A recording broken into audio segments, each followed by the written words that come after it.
respect. Gentleman from Kentucky reserves. The gentlewoman from New York is recognized. Mr. Speaker, I now yield 1 minute to a champion for equality and the 51st state, to the distinguished gentleman from Maryland and House Majority Leader Steny Hoyer. Gentleman from Maryland is recognized. I thank the chair for yielding, and I rise in very strong support of this legislation. I want to just briefly respond to the remarks of the gentleman who preceded me about retrocession. Retrocession is an interesting idea that my Republican colleagues have. It has to do with the issue of 2 United States senators. One could say that has to do on both sides of the aisle, 2 United States senators. The history of adding states has been a history where focus is on those 2 United States senators that would be added. And the party that wanted them, the party that didn't want them. But retrocession, frankly, is an interesting idea, except for the fact that the gentleman talked about the Founding Fathers and James Madison, the Federalist Papers, and one of the articles of debate were if you had a state, i.e. Maryland, whose land, of course, the federal city is located on. Virginia gave some, but they took it back. You would have a state surrounding the federal enclave. No difference, except it would be Maryland and not Washington, Douglas Commonwealth. So that argument limps. It fails because you're suggesting the same thing that some have said is of concern to them. So the only difference is 2 senators. So this is about politics.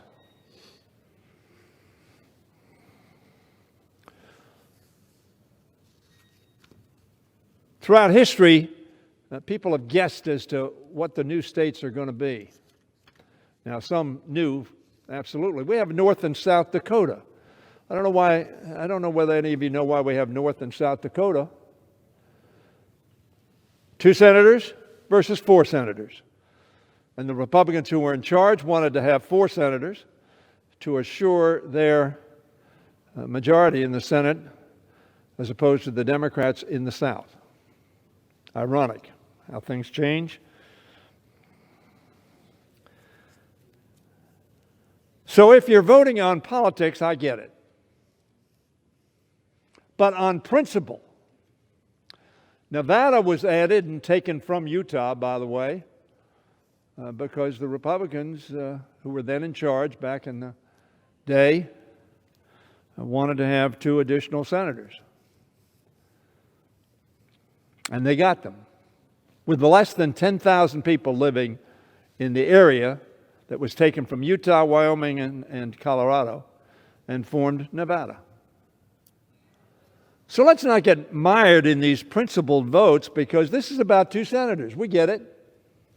It is not about principle because there are over 700,000 people.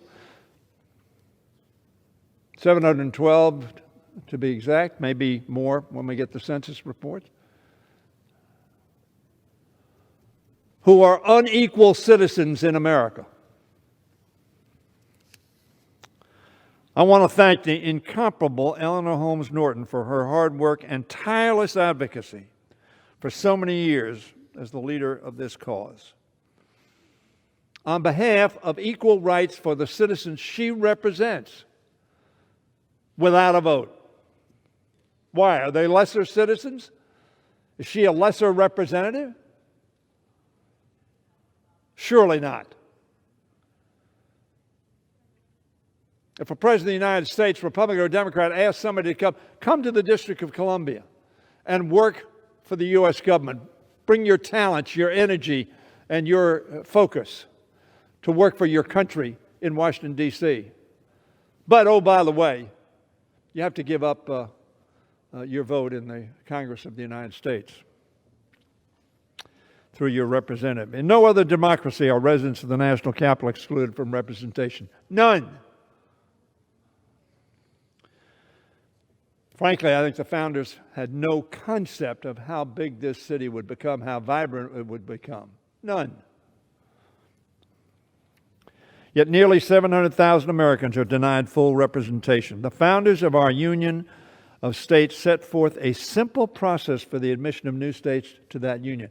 They believed, the 13 of them, that adding new states would be positive for the country, and that they would want people represented in the territories, in the Congress, when they became states and qualified to be such.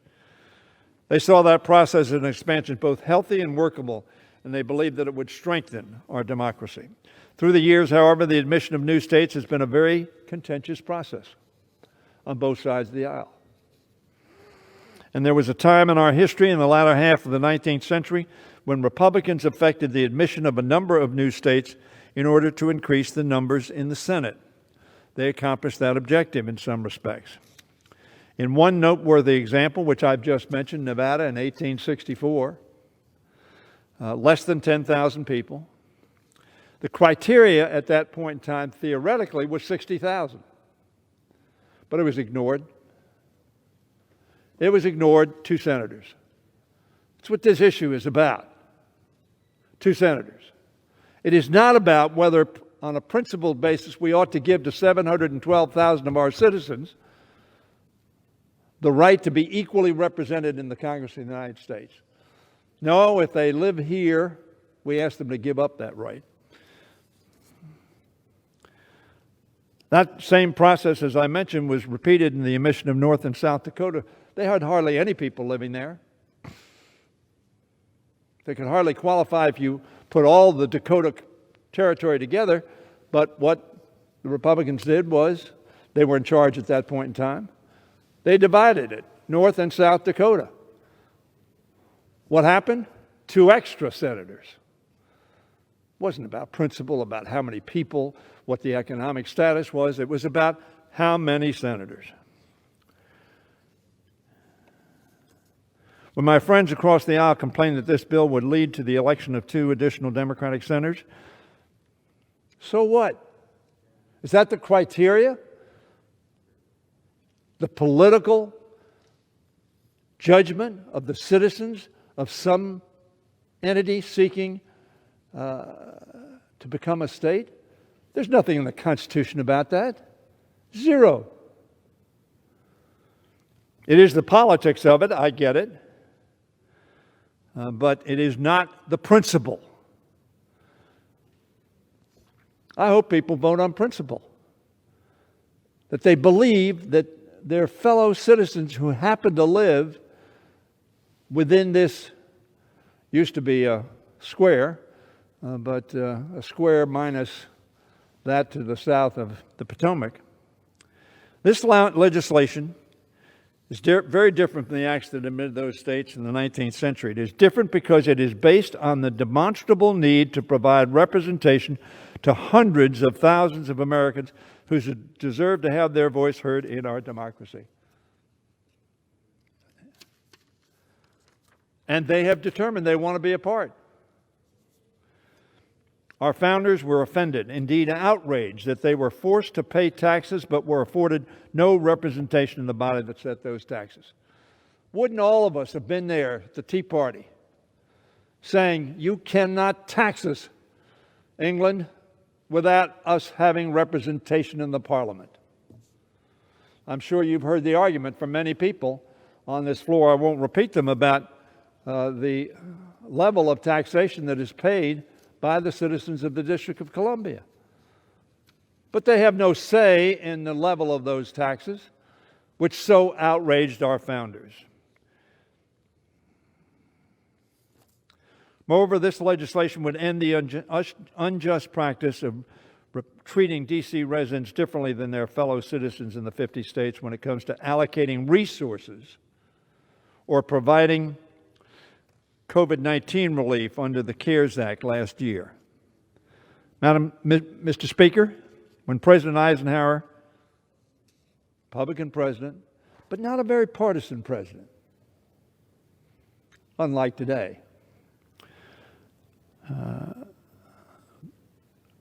where we have seen a very partisan president, no longer there.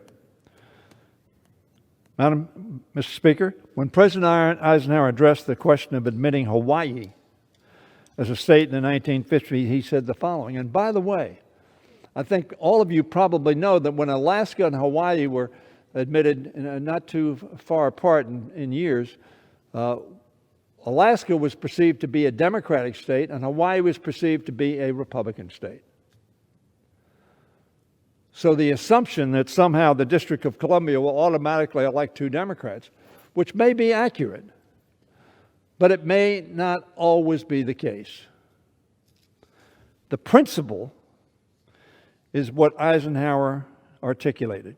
And he said this, you have an economy that is self-supporting, there is a large population, and I would like to see the case handled clearly and specifically on its merits. By that metric, Washington, D.C. earned its right to statehood a long time ago. And today we can take a major step toward that goal when we pass this bill, which we passed last Congress as well. And as to retrocession again, I wonder if Nevada would like to be back to Utah or to Wyoming, to Colorado, or whether Wyoming, that has 200,000 less citizens approximately than the District of Columbia, would like to be subsumed by one of the surrounding states because of the few numbers. Vermont as well, which was taken from another state, as was West Virginia. Took Virginia, part of Virginia. I hope the Senate will then take up this bill when we pass it and consider the question of DC statehood on its merits, not on politics. Maybe that's too much to ask. Not on partisan this is not a partisan math problem or electoral predictions, which, as we have seen, may or may not come to pass, but on the merits alone, on the conviction that taxation without representation is not fair now as it was not fair in 1776. The people of this city, our nation's capital, deserve full and equal representation in Congress. Mr. Speaker, I hope that this bill will pass with bipartisan support. It's going to pass, but I hope we have some bipartisan support based upon the principle that every citizen in our country ought to enjoy the same representation in the Congress of the United States as every other citizen. And I yield back the balance of my time. Gentleman yields